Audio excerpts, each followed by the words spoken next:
மனதில் நின்ற காதலியே மனைவியாக வரும்போது சோகம் கூட சுகமாகும், வாழ்க்கை இன்பவரமாகும்.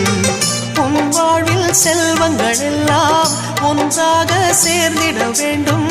பூவே உன் புன்னகை என்றும் சந்தோஷம் தந்திட வேண்டும். ஆசை காதல் கைகளில் சேர்ந்தால் வாழ்வே சொர்க்கம் ஆகுமே. ஆசை காதல் கைகளில் சேர்ந்தால் வாழ்வே சொர்க்கம் ஆகுமே.